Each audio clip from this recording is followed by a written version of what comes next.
अध्याय 5। किलियन का दृष्टिकोण। ये 7 दर्दनाक साल थे। 7 साल हो गए जब मैंने आखिरी बार उसका चेहरा देखा था, जब लियाना बिना एक शब्द कहे या दूसरी नजर डाले मेरी जिंदगी से चली गई थी, जब मैंने उसका दिल तोड़ा और ऐसे चला गया जैसे इसका कोई मतलब ही नहीं था, जैसे मैंने उस एकमात्र व्यक्ति को नहीं खोया था जो वास्तव में मेरे लिए मायने रखता था। और अब मैं उसी चुप्पी में डूब रहा था जिसे मैंने उस पर थोपा था। मैं खुद को यही समझाता रहा कि मैंने ये सब उसके लिए किया, कि मैं सही कर रहा था, कि अगर मैं इतना क्रूर हो जाऊं, अगर मैं उसे खुद से दूर धकेल दूं, अगर मैं पहले उसका दिल तोड़ दूं, तो शायद वो मुझे भूल जाए, शायद वो आगे बढ़ जाए और उस मुसीबत से छुटकारा पा ले जो मैं बन गया था। लेकिन वह झूठ था। उसने मुझे कभी नहीं छोड़ा, एक सेकंड के लिए भी नहीं। वह मेरे दिल में एक ऐसे घाव की तरह बसी हुई थी जो मिटने का नाम ही नहीं ले रहा था। मैं उसे हर जगह देखता था, सपनों में उसकी हंसी सुनता था, दूसरी औरतों को छूने पर भी मुझे उसकी छुअन अपनी त्वचा पर महसूस होती थी। अब पहले जैसा कुछ नहीं था और कभी नहीं होगा। वह मेरे दिमाग में अटकी हुई थी।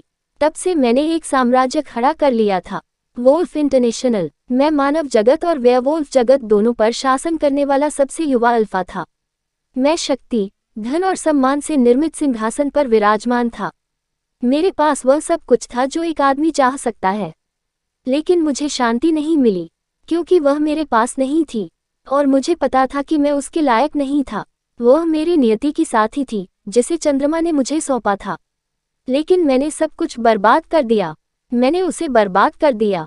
जब वो सिर्फ 16 साल की थी, तभी मुझे उस बंधन के मजबूत होने का एहसास हुआ, वो गहरा जुड़ाव महसूस हुआ जिसने उसकी आत्मा को मेरी आत्मा से जोड़ दिया।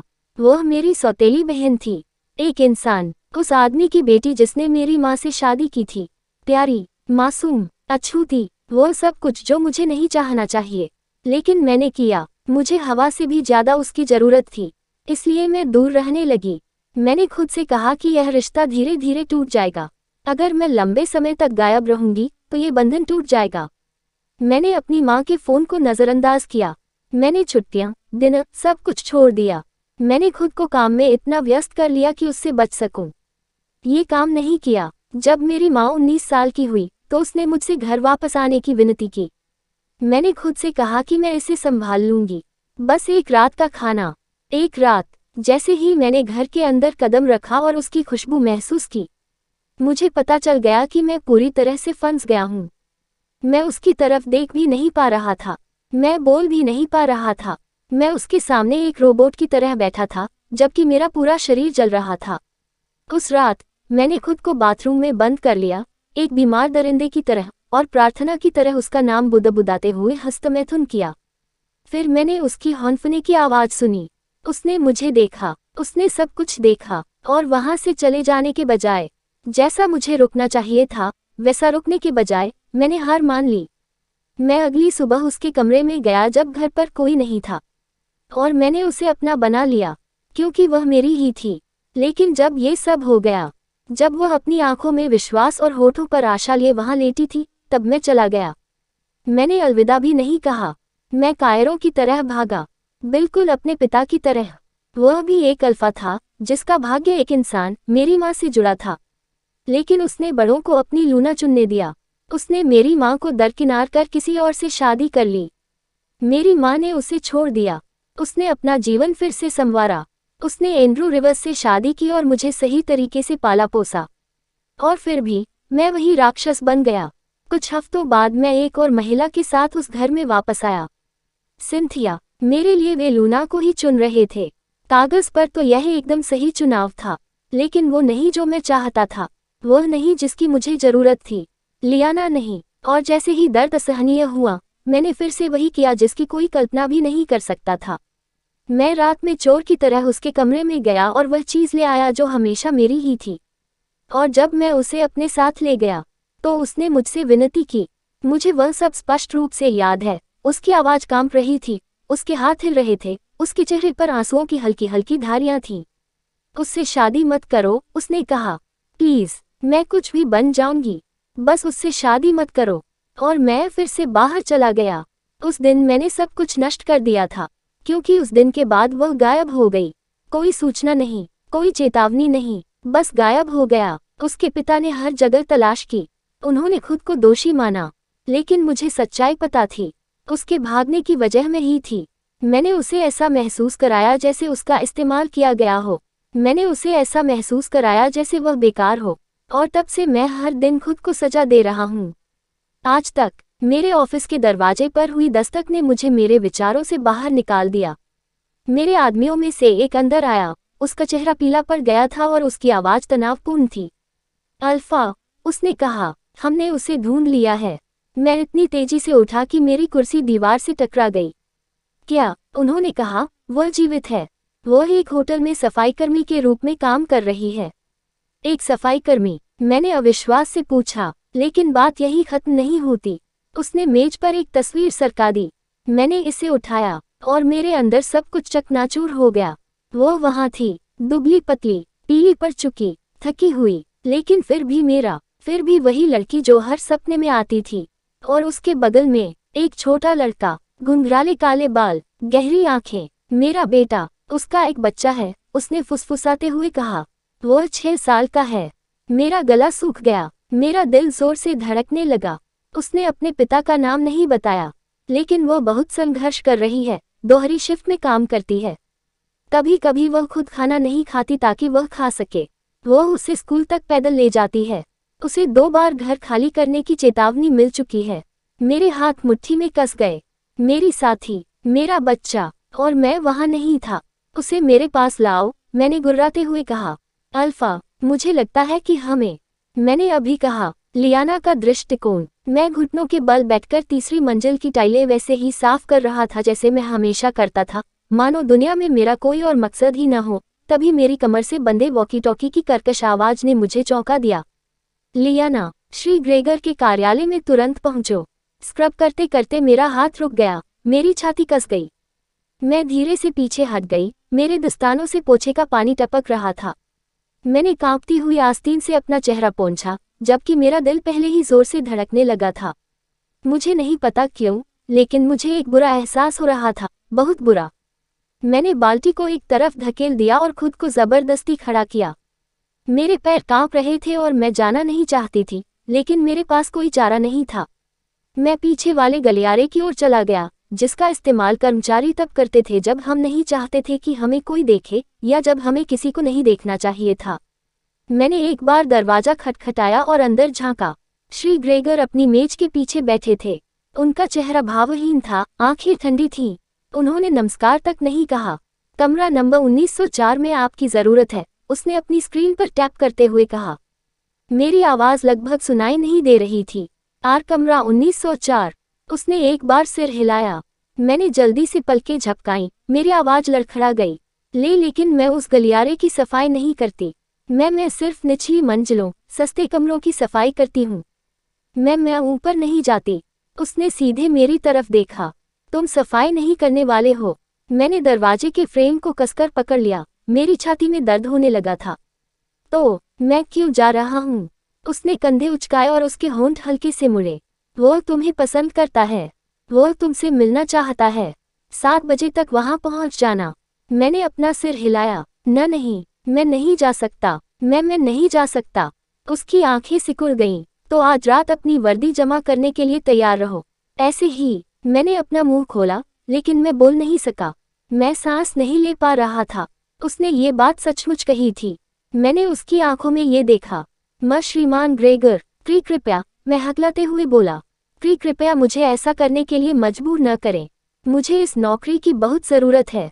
मैं यहाँ लगभग 3 साल से काम कर रहा हूँ। मैं कभी देर से नहीं आया। मैं यहाँ बाकी सभी से बेहतर सफाई करता हूँ। कृपया ऐसा न करें। मैंने आंसू रोकने की कोशिश करते हुए अपनी मुठ्ठियाँ भींच लीं। मेरा एक बेटा है, वो अभी छोटा बच्चा है। उसे मेरी इस नौकरी की बहुत ज़रूरत है। वो हर चीज़ के लिए मुझ पर निर्भर है, खाने के लिए, किराए के लिए, स्कूल के जूतों के लिए भी, जो मैं खरीद भी नहीं सकती। मुझे परवाह नहीं थी कि मुझे क्या करना पड़ेगा। अगर इस नौकरी को बचाना होता, तो मैं पूरे होटल को अपने हाथों से साफ कर देती। श्री ग्रेगर ने पलकें भी नहीं झपकाईं। कृपया, उद्धरण चिन्ह, तो फिर वहां आ जाना, उसने फिर कहा। ठीक से कपड़े पहनना, साफ सुथरे रहना। मैंने सिर हिलाया। मुझे तब तक एहसास भी नहीं हुआ कि मैं सिर हिला रहा हूं जब तक मेरी गर्दन में दर्द शुरू नहीं हो गया। मैं लड़खड़ाते हुए उसके दफ्तर से बाहर निकला। मेरे हाथ इतनी बुरी तरह कांप रहे थे कि मैं मुश्किल से दरवाजे का हैंडल पकड़ पा रहा था। मैंने ठीक से कपड़े नहीं पहने थे। मैं सुंदर दिखना नहीं चाहती थी। मैं नहीं चाहती थी कि लोग मुझे देखें। शाम 6:45 मैं चेंजिंग रूम में गई और शीशे में अपना चेहरा देखने लगी। मेरा चेहरा पीला पड़ गया था, इतना पीला कि मैं खुद को मुश्किल से पहचान पा रही थी। मैंने इसे ठीक नहीं किया। मैंने अपने बालों का जूड़ा बनाया, चेहरा धोया और फिर से अपनी दाग लगी वर्दी पहन ली। मैंने अपने सफाई के दस्ताने जेब में ही छोड़ दिए। मैंने इत्र नहीं लगाया, मैंने लिपस्टिक को भी हाथ नहीं लगाया। 6:59 बजे मैं कमरा नंबर 1904 के सामने खड़ा था। मेरे पैर कांप रहे थे, मेरा पेट ऐसा लग रहा था जैसे मेरे अंदर से बाहर निकल आएगा। मैंने अपनी मुट्ठी ऊपर उठाई। मैं झिझका, फिर मैंने दस्तक दी। एक बार, ट्वी, यह दरवाज़ा धीरे से खुला। मैंने ऊपर देखा और मेरे फेफड़ों से सांस गायब हो गई। मेरी दृष्टि धुंधली हो गई। मेरे होंठ कांप उठे, मेरे घुटने लगभग जवाब दे गए थे। मेरा मुंह खुला रह गया, लेकिन अविश्वास के कारण मेरी आवाज़ लड़खड़ा गई। किलियन, मैंने हौंफते हुए कहा। अध्याय 6, लियाना का दृष्टिकोण। किलियन, इच्छुक। उसकी आवाज़, वो गहरी, काली, पापी आवाज़ जिसे मैंने सोचा था कि मैं फिर कभी नहीं सुन पाऊंगी, उसने मेरे पूरे शरीर को जमा दिया। ये सच नहीं था, नहीं, ऐसा हो ही नहीं सकता था। लेकिन जैसे ही मैंने मुड़कर उसे वहां खतरनाक और शक्तिशाली रूप में खड़ा देखा, मेरी सांसें थम सी गईं। मैंने सोचा भी नहीं, मैं भाग गया। मेरा दिल इतनी जोर से धड़क रहा था मानो मेरी पसलियों से टकरा रहा हो, मानो आज़ाद होने की कोशिश कर रहा हो। मुझे इस बात की परवाह नहीं थी कि मैं कितनी दयनीय दिख रही थी, बस इतना जानती थी कि मैं उसे मुझे पकड़ने नहीं दे सकती। मैं उसका सामना नहीं कर सकती थी। अभी नहीं, इस हालत में नहीं, इतने सालों बाद तो बिल्कुल नहीं। मैं चेंजिंग रूम में पहुंची और कांपती उंगलियों से दरवाजा जोर से बंद कर दिया। मेरे हाथ इतने बुरी तरह कांप रहे थे कि मैं मुश्किल से कपड़े उतार पा रही थी। मेरी ऑफिस यूनिफॉर्म मेरी त्वचा से गोंद की तरह चिपकी हुई थी, जिससे सांस लेना और भी मुश्किल हो रहा था। वो यहाँ क्या कर रहा था? उसने मुझे ढूंढा कैसे? ये सब अभी कैसे हो रहा था? मैंने अपनी वर्दी उतार दी और जीन्स पहन ली, फिर सिर पर हुडी ओढ़ ली। मेरी उंगलियां बेकाबू होकर कांप रही थीं। मेरा सीना बेतहाशा ऊपर नीचे हो रहा था। सच कहूं तो सालों पुरानी यादें मुझ पर टूट पड़ी और मैं ठीक से सोच भी नहीं पा रहा था। उसके होठों का मेरे होठों पर स्पर्श, उसके हाथों का मेरी जांघों को जकड़ना, उसका शरीर मेरे ऊपर, मेरे भीतर हिलना, मेरी गर्भावस्था। रायन, हे भगवान, रायन, मेरा प्यारा मासूम बेटा, हमारा बेटा, वही मेरी जिंदगी का इकलौता सही काम था। मैं अपनी पूरी ताकत से उसकी रक्षा करूंगी। किलियन को पता नहीं चलना चाहिए, उसे पता नहीं चलेगा। मैंने अपने स्नीकर्स पहने, कांपते पैरों को जबरदस्ती चलने के लिए मजबूर किया। मुझे जाना था, किलियन के बहुत करीब आने से पहले मुझे गायब हो जाना था, इससे पहले कि वह सब कुछ फिर से बर्बाद कर दे। मैंने दरवाजा धक्का देकर खोला और होटल से बाहर निकल गया। मेरा दिल अभी भी बहुत तेजी से धड़क रहा था। मैं मुश्किल से कुछ कदम ही चला था कि एक काली कार अचानक मेरे सामने आकर रुक गई। अंदर आ जाओ, किलियन ने स्टीयरिंग व्हील के पीछे से आदेश दिया। उसकी आवाज़ धीमी और दृढ़ थी। मैंने उसकी तरफ देखा तक नहीं। मैं चलती रही, और तेज, मानो तेजी से चलने से शायद मैं उससे और उस काले आकर्षण से बच निकलूंगी जो अब भी मुझ पर हावी था। लियाना, उसने गुर्राते हुए कहा। उसकी आवाज़ अब और भी तीखी हो गई थी, एक खतरनाक चेतावनी। मैंने उसकी बात अनसुनी कर दी और अपने पैरों को और तेज चलाने के लिए मजबूर किया। और तेज, और तेज, तेज हॉर्न की आवाज़ से पूरा वातावरण गूंज उठा, जिससे मैं चौंक गया। वह धीरे धीरे मेरा पीछा कर रहा था। जल्दी से गाड़ी में बैठो, लियाना। नहीं, बाहर में जाओ, किलियन, मैंने गुस्से से कहा। मेरी आवाज़ कांप रही थी, लेकिन फिर भी वह उग्र थी। अचानक आगे बढ़ते ही उसके टायरों से फिर से तेज आवाज़ आई और उसने गाड़ी मेरे ठीक सामने खड़ी कर दी, जिससे मेरा रास्ता रुक गया। मानो इतना ही काफ़ी नहीं था, इससे पहले कि मैं मुड़कर दूसरी दिशा में भाग पाता, उसकी गाड़ी का दरवाज़ा जोर से बंद हो गया और वह तेज़ी से और भयानक रूप से मेरी ओर बढ़ गया। मुझसे भागना बंद करो, उसने मेरी कलाई कसकर पकड़ते हुए गुर्राते हुए कहा और मुझे कार की ओर घसीटने लगा। मुझे छोड़ दो, मुझे अकेला छोड़ दो, किलियन, मैंने उसकी लोहे जैसी पकड़ से छूटने के लिए संघर्ष करते हुए चिल्लाया। उसने सुना नहीं, उसने कभी नहीं सुनी। उसने मुझे ऐसे धक्का देकर यात्री सीट पर बिठा दिया जैसे मेरा कोई वजन ही न हो। दरवाज़ा जोर से बंद किया, उसे लॉक किया और इससे पहले कि मैं हैंडल पकड़ पाती, उसने गाड़ी स्टार्ट की और चला दी। तेज, गुस्से में और बेपरवाह। दरवाजे से सटकर खड़े होने पर मेरी छाती तेजी से ऊपर नीचे हो रही थी। मुझे अपने हाथों की कपकपी से नफरत हो रही थी। मुझे इस बात से नफरत हो रही थी कि मैं अपने अंदर उमड़ रहे डर और गुस्से को रोक नहीं पा रही थी। तुम्हें क्या हो गया है? मैंने उसे घूरते हुए चिल्लाकर कहा। उसने कोई जवाब नहीं दिया। वो गाड़ी चलाता रहा जबकि हम शहर की रोशनी को पीछे छोड़ते हुए एक सुनसान, एकांत सड़क पर आगे बढ़ रहे थे, जिसे देखकर मेरे रोंगटे खड़े हो रहे थे। अंततः उसने कार रोकी और मेरी ओर मुड़ा। धुंधली रोशनी में उसकी आंखें जल रही थीं, उग्र और क्रोधित। इससे पहले कि मैं कुछ समझ पाती, उसने कंसोल के उस पार हाथ बढ़ाकर मुझे जोर से अपनी ओर खींच लिया। उसके होंठ इतनी जोर से मेरे होंठों से टकराए कि मेरी सांस ही रुक गई। मैंने तुरंत संघर्ष किया, अपनी मुट्ठियों से उसकी छाती पर प्रहार किया, उसकी पकड़ से छूटने के लिए छटपटाने लगी, किसी भी तरह से खुद को छुड़ाने के लिए बेताब थी। रुको, किलियन, रुको, मैंने उसके कठोर होठों के सामने हौंफते हुए कहा। लेकिन वह रुका नहीं। उसने चुंबन को और गहरा कर दिया। उसके हाथ मुझे और कसकर पकड़ रहे थे, मानो उसकी बेबसी हर कठोर, अधिकारपूर्ण हरकत से झलक रही हो। मैंने और जोर से संघर्ष किया और अंत में हौंफते हुए खुद को छुड़ा लिया। मेरे होंठ सूजे हुए थे। मेरी छाती ऐसे ऊपर नीचे हो रही थी जैसे मैंने अभी अभी मैराथन दौड़ पूरी की हो। क्या तुम पागल हो गए हो? मैंने चिल्लाते हुए उसे थप्पड़ मारने के लिए हाथ उठाया, लेकिन उसने आसानी से मेरी कलाई पकड़ ली। उसकी पकड़ लोहे जैसी थी, उसकी आंखें खतरनाक ढंग से काली पड़ गईं।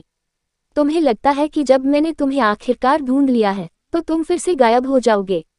वह गुर्राया। उसने मुझे जोर से खींचकर अपनी गोद में बिठा लिया और वहीं जकड़ कर रख दिया। फिर उसके होंठ एक बार फिर मेरे होंठों से टकराए। उसका चुंबन कठोर, जरूरतमंद, बेताब था, वह सब कुछ जो मैं नहीं चाहती थी, लेकिन फिर भी किसी तरह मेरे अंदर गहराई तक महसूस हो रहा था। किलियन, बस करो, मुझे जाने दो, मैं सिसकते हुए बोली और उसे धक्का देते हुए उसकी छाती पर मारने लगी। लेकिन वह नहीं रुका, तब तक नहीं रुका जब तक मेरी आंखों से आंसू बहने लगे और संघर्ष करते करते मेरा शरीर कमजोर न हो गया।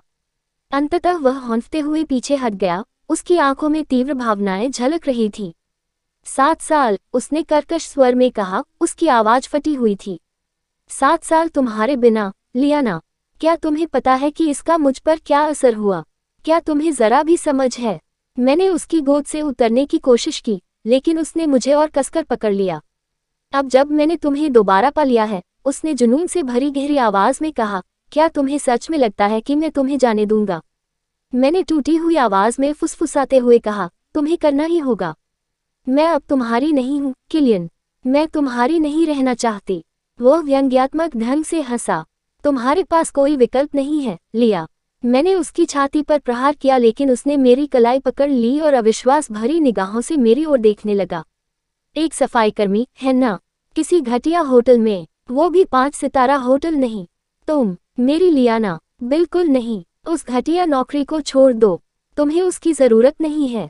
मैंने उसे घूर कर देखा, घृणा और क्रोध मेरे गले में पित्त की तरह उमड़ रहे थे।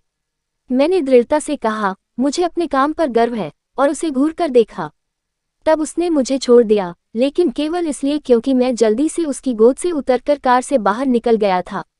इच्छुक, मैंने उसे नजरअंदाज कर दिया। मैंने हताशा में अपना मुंह पोंछा, क्रोध और शर्म से मेरे हाथ कांप रहे थे, और मैंने उसे घूर कर देखा। मुझे तुम्हारा पैसा नहीं चाहिए, मुझे तुम्हारे नौकरी के प्रस्ताव नहीं चाहिए, मुझे तुम्हारी दया नहीं चाहिए, और मैं तुम्हें बिल्कुल नहीं चाहती, मैंने गुस्से से कहा। उसकी आंखें गुस्से से लाल हो गईं, लेकिन मुझे इसकी परवाह नहीं थी। मैं मुड़ी और चली गई, उससे दूर, उस मुसीबत से दूर जो वह हर बार मेरे पास आने पर लाता था। लेकिन जैसे जैसे मैं आगे बढ़ता गया, मुझे एहसास हुआ कि मुझे खुद नहीं पता कि मैं कहाँ हूँ।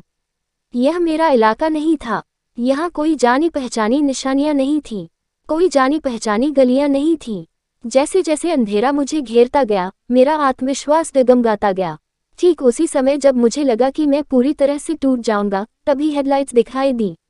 एक टैक्सी। मैंने बेतहाशा हाथ हिलाए, आंसुओं से मेरी नज़र धुंधली हो गई और मेरे हाथ कांप रहे थे। टैक्सी आकर रुकी और मैंने झट से दरवाज़ा खोला और जितनी जल्दी हो सके अंदर चढ़ गई। मुझे घर ले चलो, प्लीज़, बस चलो जल्दी, मैंने कांपती हुई आवाज में फुसफुसाते हुए उसे पता बताया। टैक्सी चली गई और जब मैंने पीछे मुड़कर देखा तो मुझे वह दिखाई दिया। वह अभी भी वहीं खड़ा था। उसका लंबा शरीर एकदम स्थिर था। उसका चेहरा उदास और भावहीन था, जैसे वह मुझे जाते हुए देख रहा हो। और तभी आखिरकार मेरे आंसू बहने लगे। मेरी आंखों से आंसू अनियंत्रित रूप से बहने लगे और मैंने अपना चेहरा अपने हाथों में छिपा लिया। टैक्सी की पिछली सीट पर चुपचाप सिसकते हुए मैं सोच रही थी कि मैं फिर से यहाँ कैसे आ गई, किलियन वोल्फ से भागते हुए, और अभी भी उसे हर जगह महसूस कर रही हूँ।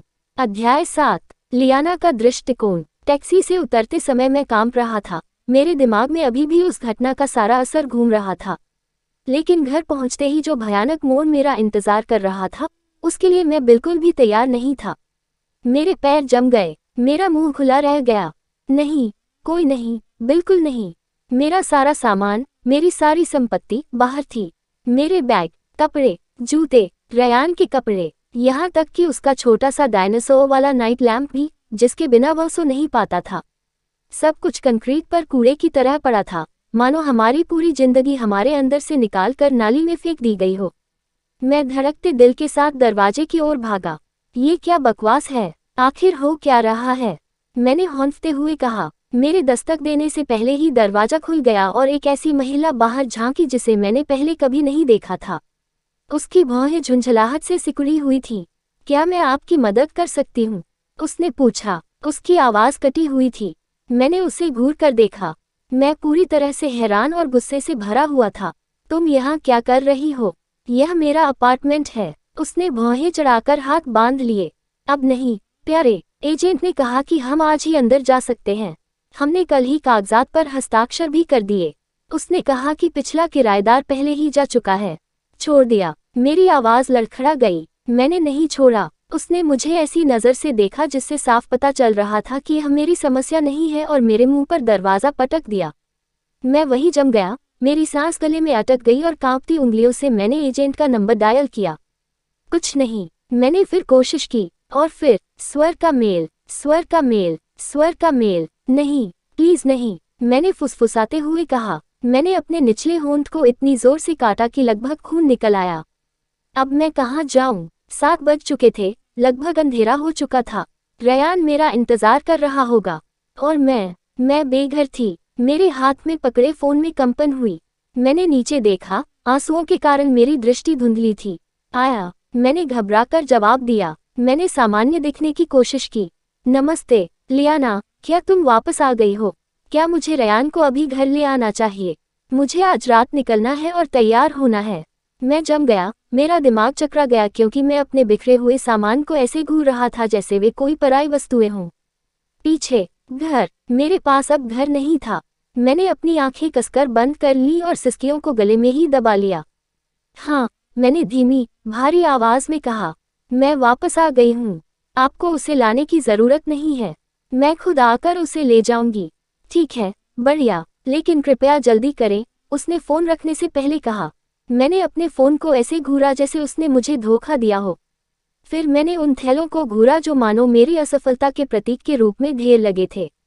मैं आखिर क्या करता? अपने पैरों और सूटकेस को घसीटते हुए मैं नैनी के घर की ओर चल पड़ी। मेरा दिमाग सुन्न था और शरीर बेजान। खिड़की से रयान को देखकर मेरी छाती कस गई। वह नैनी के साथ पालथी मारकर बैठा था और धीरे धीरे हंस रहा था। मेरा प्यारा बच्चा, कितना मासूम, बाहर आने वाली विपत्ति से बिल्कुल बेखबर। मेरे धीरे से दस्तक देने पर दरवाजा चरमराते हुए खुल गया। मुझे देखते ही रयान का चेहरा खुशी से चमक उठा।